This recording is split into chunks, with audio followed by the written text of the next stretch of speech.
Hello everybody, welcome to A Tale of Spices. Today I'm going to show you how to make a typical Punjabi chole. So for that, first I'm going to make a masala paste. For that I'm using, this is one medium onion which I've just roughly chopped, one medium tomato roughly chopped, about 2 inches of ginger, and about 6 to 8 garlic cloves. I'm not going to make it into a very fine puree. I'm just going to pulse it and make it like a coarse paste.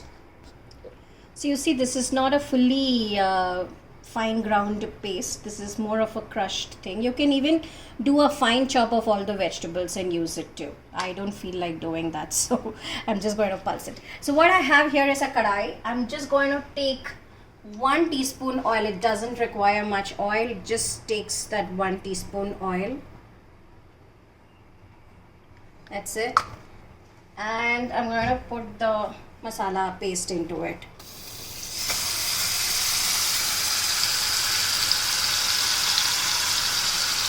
It gives a nice texture when you have a little bit of this onion and the tomato and the ginger pieces in it. So it gives that nice texture. So this just has to fry up nicely in the oil. You can keep the flame on medium to low, and it'll just take about 3 to 4 minutes for it to just fry up, so that that raw taste goes away. And and this is something that you can do with very finely chopped vegetables too, like your onion and your tomato. You can finely chop it and do it too. And if you're doing it with the onion and tomato finely chopped, just use a ginger garlic paste if you have, so it will give you that nice creamy consistency. I'm just going to fry it up for 2 minutes.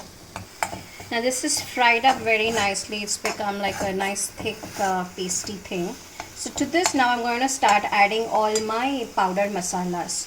So we start off with a pinch of turmeric powder, some red chili powder.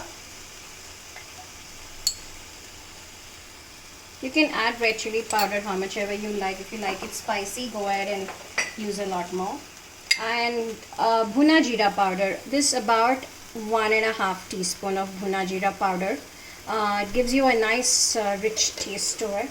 And I'm going to add a little bit of garam masala powder. This is the homemade garam masala powder. I make it with cardamom, cloves, cinnamon, and a little bit of nutmeg. So just about a 1/4 teaspoon of that garam masala powder, and about 1/2 teaspoon of amchur powder. This is raw mango powder, so you get it as amchur powder. It gives you a nice tangy flavor to it. So just give that a quick stir and add about 1/4 cup of water to it.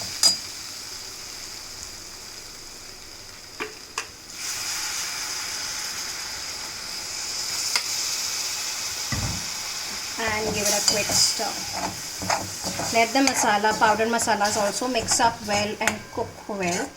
Meanwhile, I have here some boiled chana. Now this is regular Kabuli chana, which was soaked overnight, and I put it in the pressure cooker with just 2 tea bags and a little bit of salt, and I boiled it for about 4 or 5 whistles. So it's nice and soft if you just press it.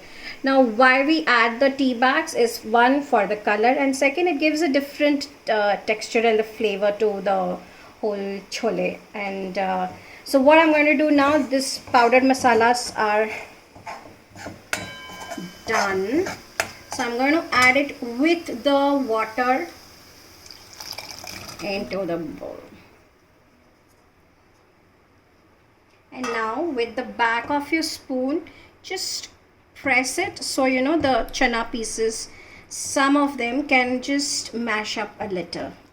You can even take out a few and mash it with your hand if you want, but this is good enough. Like, you can just mash it with the back of your spoon. It's good enough. And now I'm going to add some salt to taste. I had already added little salt when I was boiling the chana, so just be careful as to the amount of salt that you're going to use. So I'm just going to add little salt to taste. So I'm just going to give it a quick stir, and I'm going to let it simmer for about 3 to 4 minutes. And once that is done, final chole masala has to be put in.